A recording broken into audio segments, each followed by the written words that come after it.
नमस्कार, रोक टोक मुंबई न्यूज में आपका स्वागत है।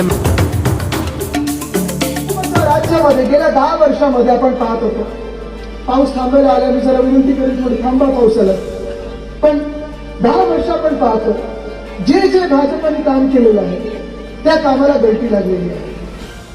कुठचाही एकही असा भाग देशात सोडलेला नाहीये जिथे भाजपने भ्रष्टाचार केला नाही।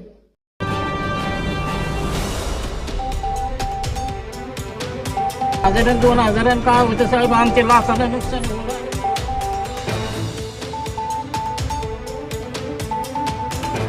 नदीचा भाग आहे पूर्ण माझा साहेब अजून पंचनामे झालेले नाही। आम्ही तहसीलदार साहेबांना निवेदन दिले, साहेब आमचं तुम्ही दया करा, अजून अधिकारी कोण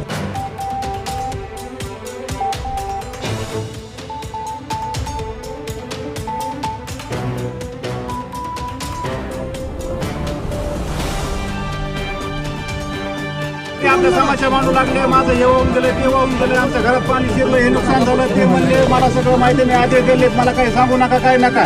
कृषी मंत्र्याने एकाही शेतकऱ्यासोबत चर्चा केली नाही, काहीच नाही। कृषी मंत्री आले आणि सरळ निघून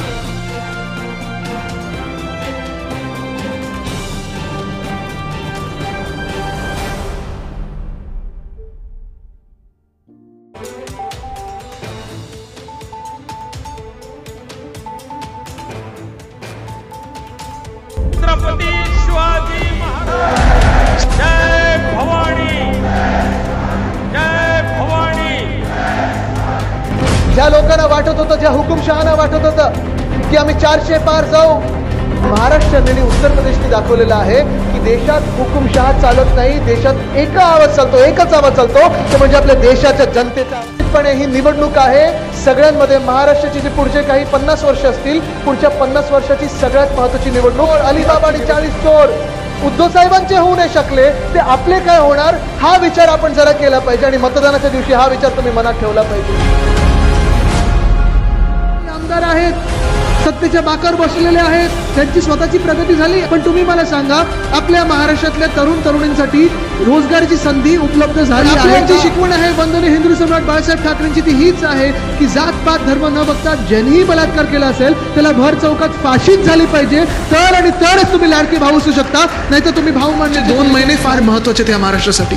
आपले डोळे आणि कान उघडे राहिले पाहिजेत, आपलं तोंड बोलकर राहिलं पाहिजे, कारण जिथे अन्याय होतो त्याच्या विरुद्ध आपल्याला बोलायलाच लागेल, आणि तो अन्याय जर आपल्याला दूर करायचा असेल, जो अंधकार आपल्या महाराष्ट्रात पसरला असेल तो दूर करायचा असेल, तर आपल्याला मशाल ही पेटवावीच लागेल। तुम्ही ती मशाल पेटवायला तयार आहात का? ताकद असेल तर हात वरती करा आणि दाखवा ती ताकद आहे। ही ताकद जी आहे ही जरा बघा, आजूबाजूला बघा, ही ताकद जी आहे ही तुमची ताकद आहे, ही ताकद आपल्या एकजुटीची आहे, ही ताकद आपल्या महाराष्ट्राची आहे। हीच जर ताकद एकत्र राहिली तर महाराष्ट्राचा स्वाभिमान आपण बुलंद केल्याशिवाय